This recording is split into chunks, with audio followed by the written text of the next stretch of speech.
Assalamualaikum warahmatullahi wabarakatuh. Kami dari kelompok 4 akan mempresentasikan sistem AC sentral. Sebelum kami mempresentasikannya, kami akan memperkenalkan terlebih dahulu. Nama saya Rani Aurora Barus. Nama saya Bayu Aulia Wahyudi Batubara. Nama saya Muhammad Khairul Habib. Nama saya Dwiki Alfajar. Dan nama saya Mikael Christian Digo Siombing. Ada 6 pokok pembahasan yang akan kami bahas. Langsung saja untuk teman saya untuk memulainya. Yang pertama, saya akan membahas tentang kelebihan dan kekurangan sistem AC sentral.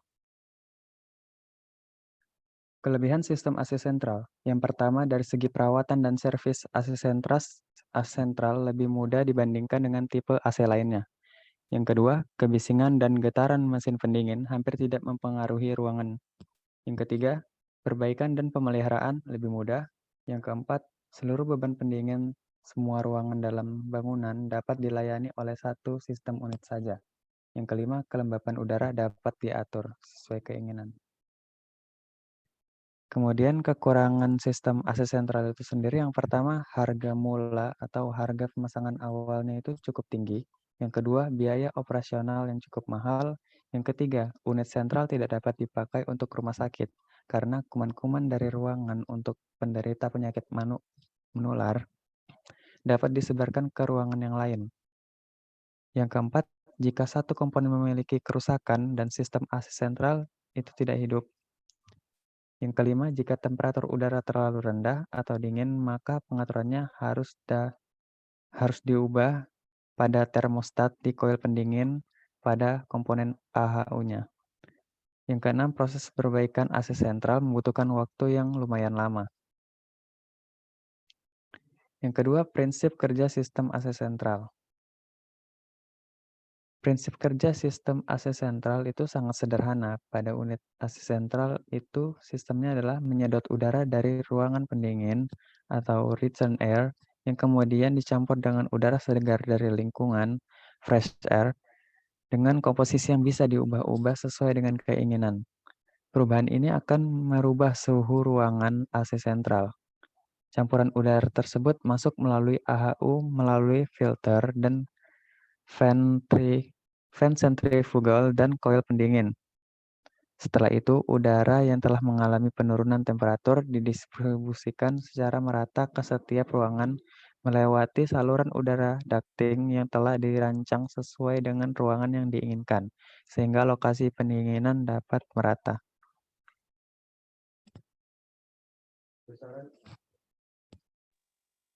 Besaran kebutuhan energi listrik untuk AC sentral. Kebutuhan energi listrik AC sentral. Daya listrik atau dalam bahasa Inggris disebut dengan electrical power adalah jumlah energi yang diserap atau yang dihasilkan dalam sebuah sirkuit rangkaian sumber energi seperti tegangan listrik. Akan menghasilkan daya listrik, sedangkan beban yang terhubung dengannya akan menyerap daya listrik tersebut. Untuk kebutuhan listrik AC sentral tergantung pada jumlah lantai, kapasitas AC berdasarkan ruangan, dan faktor-faktor lainnya. Pada hakikatnya, intensitas konsumsi energi adalah pembagian antara konsumsi energi dengan satuan luas bangunan gedung. Menurut pedoman pelaksanaan konservasi energi listrik dan pengawasannya di lingkungan Departemen Pendidikan Nasional. Berikut adalah rumus-rumus untuk mengetahui kebutuhan AC sentral pada satu gedung. Kapasitas AC sentral.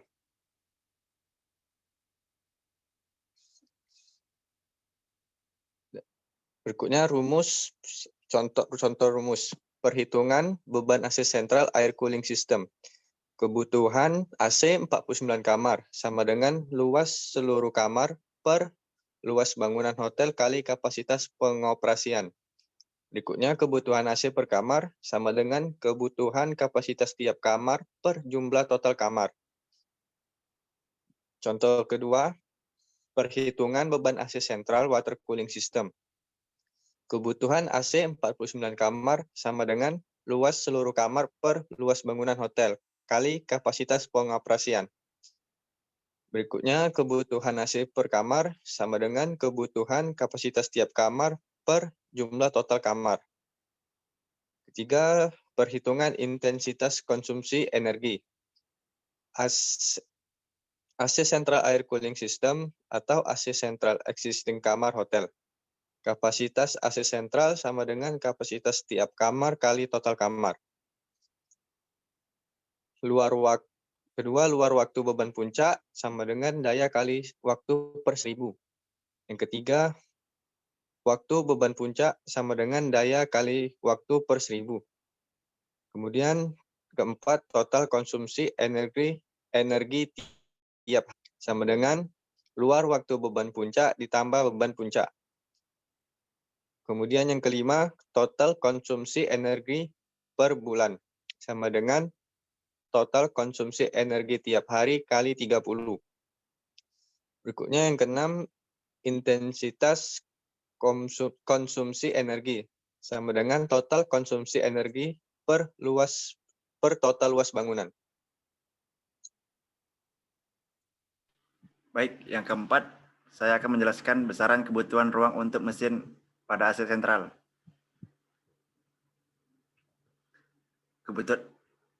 Kebutuhan ruang untuk mesin pada AC sentral terdapat mesin pendingin pada AC sentral berisi kompresor, kondensor, evaporator, dan kipas udara yang diletakkan di suatu ruangan tertutup.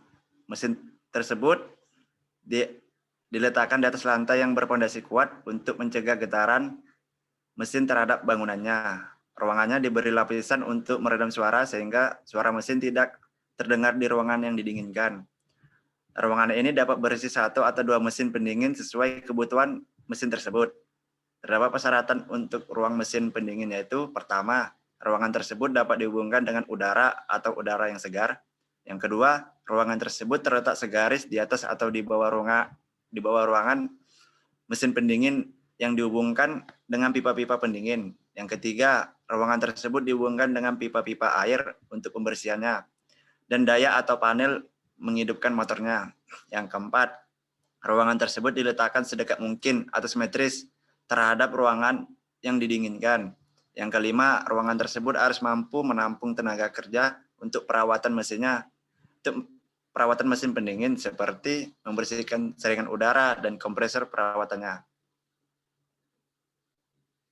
Baik, di sini ada perhitungan AU atau Air Handling Unit, yaitu besaran luas ruang atau AU sama dengan luas 5% dikali luas skor. Kapasitas beban pendingin AC, luas lantai dibagi beban bangunan. Terdapat tabel beban AC sentral pada tipologi di bawah ini, bisa dilihat oleh teman. Biasanya untuk ruangan seluas 10 meter per square bisa menggunakan AC setengah PK dengan tenaga 5.000 BTU per hour. Untuk ruangan 14 meter per square bisa menggunakan AC 3/4 dengan 7.000 BTU per hour. Dan untuk ruangan seluas 18 meter square bisa menggunakan AC 1 PK dengan tenaga 9.000 BTU per hour. Untuk ruangan seluas 24 meter per square bisa menggunakan AC 1,5 PK dengan tenaga 12.000 BTU per hour. Dengan ruangan seluas 36 meter per square bisa menggunakan AC 2 PK dengan tenaga 18.000 BTU per hour. Baik, materi selanjutnya akan dijelaskan oleh teman saya. Baik, kita akan masuk ke materi bangunan dengan sistem AC sentral. Nah, yang pertama adalah saya kategorikan ada beberapa bangunan, yaitu dan rata-rata dari bangunan ini adalah bangunan-bangunan yang luas ataupun lantainya banyak, seperti gedung kantor, pusat pertokoan atau mall, hotel, ataupun bangunan industri, pabrik, dan lain-lain. Nah, sebenarnya ada beberapa juga yang bisa menggunakan sistem AC sentral, cuman tidak secara umum seperti itu. Tapi kalau yang keempat ini adalah yang secara umum untuk menggunakan AC sentral. Yang pertama adalah gedung kantor. Ini juga hanya untuk gedung kantor yang punya lantai yang banyak dan ruangannya juga cukup banyak dan luas.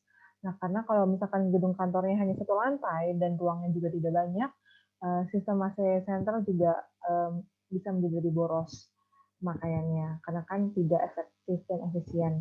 Yang kedua adalah pusat pertokoan atau mall. Seperti gedung kantor, dia juga punya ciri lantainya banyak, areanya luas, dan membutuhkan sistem yang simple. Karena kalau gedung yang besar menggunakan sistem yang terlalu banyak sistem yang ada yang menghandle udara untuk di gedung tersebut, maka sistem penanganan juga akan jadi lebih ribet.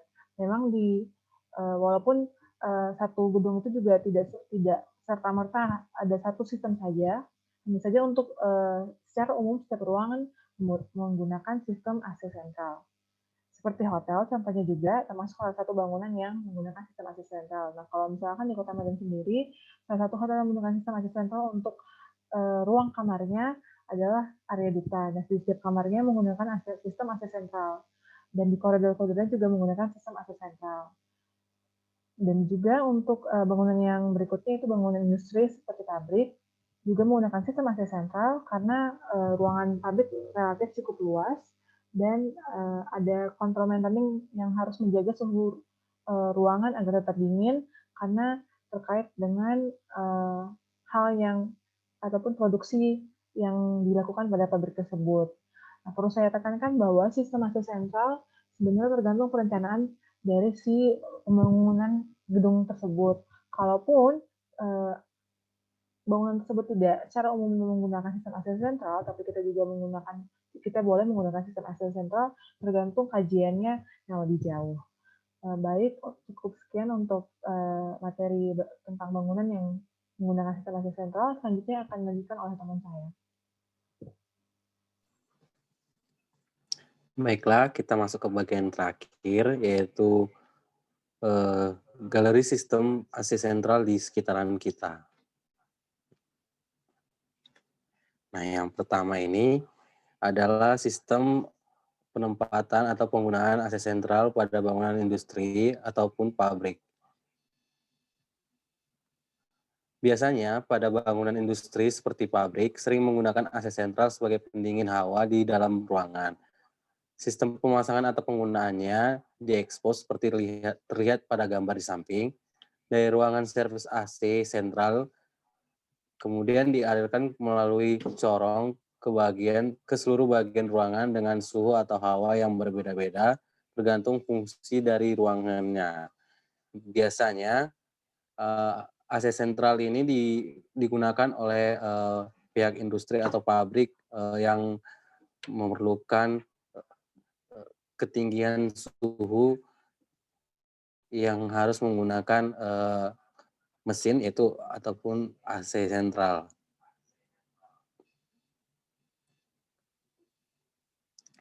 Nah, yang kedua ini merupakan sistem AC sentral pada pusat perbelanjaan atau shopping mall.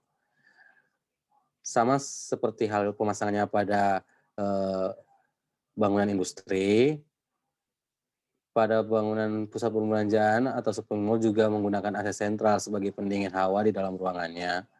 Sistem pemasangan atau penggunaannya sama seperti bagian yang industri, namun agar terlihat lebih rapi dan indah, mereka menutupi corong-corong tadi dengan plafon, kemudian diberi lubang pada posisi plafonnya untuk mengeluarkan udara ke dalam ruangan tersebut. Bisa kita lihat pada gambar pertama itu merupakan pusat servis AC sentralnya di bagian belakang atau samping bangunan, kemudian dialirkan ke bagian depan pada gambar nomor 2, nomor 3, dan nomor 4 itu merupakan sistem pengaliran suhu ke dalam ruangannya. Terlihat di sini tidak ada nampak corong seperti di bagian industri tadi, namun di sini cuma ada lubang-lubang hawa yang diberikan pada ruangan untuk mengalirkan suhu tadi.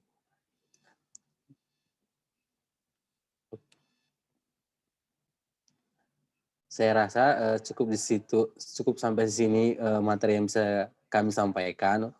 Semoga bisa menambah wawasan teman-teman lainnya mengenai AC sentral.